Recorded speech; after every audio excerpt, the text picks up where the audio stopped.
Hey yo, what up people? Today we'll be talking about 5 editing tips that no one told you about. This video should be very useful for beginners and intermediates, but if you're a professional, you might learn something about it as well. But honestly, if you're a professional and you know none of these techniques, then I guess you're a fake pro. Lego.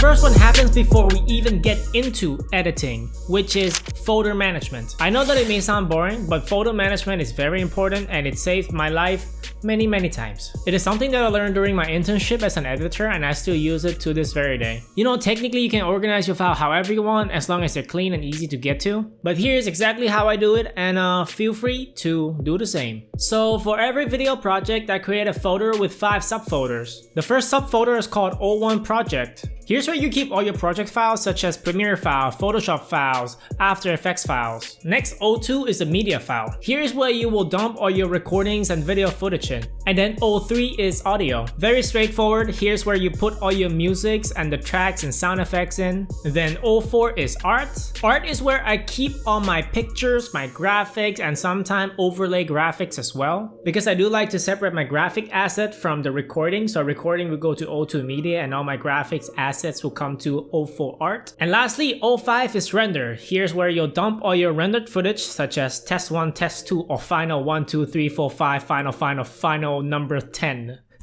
And this file management layout can also be used within Premiere, but instead of O1 project, you would change to O1 sequence where you put all the sequence of your project in. And believe me when I say this again, this will help you out a lot. Especially for you beginners who are starting to slowly evolve and start editing more complex projects, you start to have a lot more files. And on top of that, it can also be very useful for when you have to transfer your project and have someone else take over. They can always look at your different folders. They can know where things are as long as you label them properly. Next up, tip number 2. Transitions do not need to be flashy. Obviously, I do understand that transition is where editors flex their skills. And as much as we love transitioning by using speed ramping or masking, sometimes trying to link 2 clips to each other is just as simple as letting the audio from the next one plays before it cuts.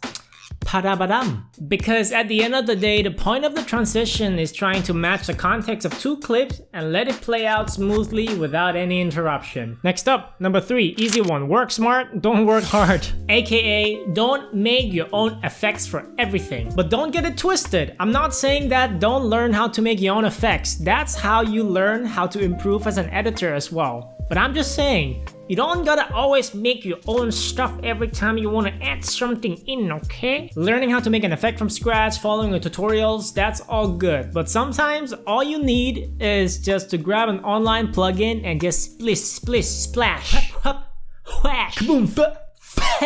It is really that easy. It's pretty much the same thing as green screen, but in my opinion, even easier to apply. So whenever you go online and you see a random transition effect or fire or a bomb with a black background, you can just quick grab, download those off the internet, put them into Premiere, change the opacity style to screen, and the black background will go away and you get your effect. Kaboom! Tip number 4. Good audio makes everything else seems expensive. Audio mix, audio selection, everything about audio is very important. Like I'm sure you've heard this saying before, but terrible visual is better than bad audio, but here it is live in person. If I take away the visual, but the audio stays the same, I'm sure you can still understand and follow what's going on here. But if the opposite happens, and now the audio is terrible, but the visual is nice, crisp, you still wouldn't watch this video for 10 minutes, would you? And sure, I know the example I just gave are more applicable for production people who are filming and recording on the spot.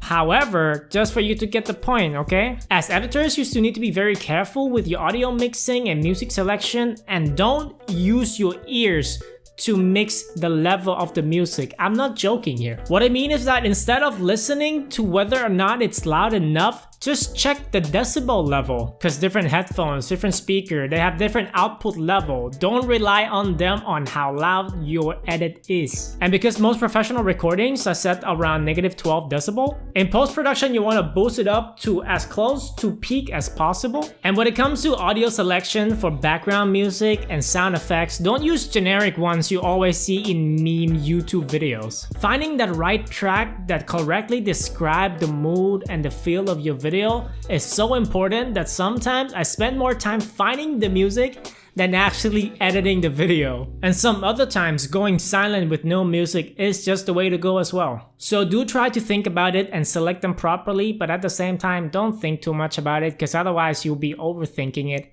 Okay?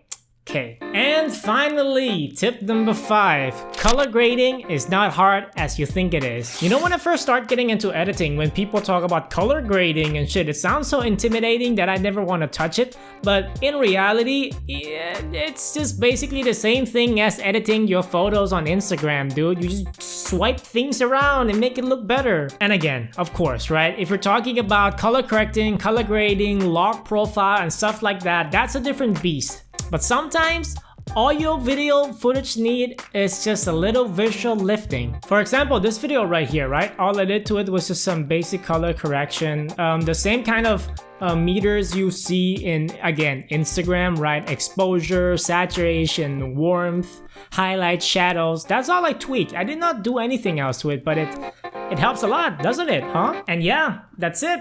That's the end. 5 tips for you beginners, you noobs to keep in mind. Don't forget them, use them. Bye.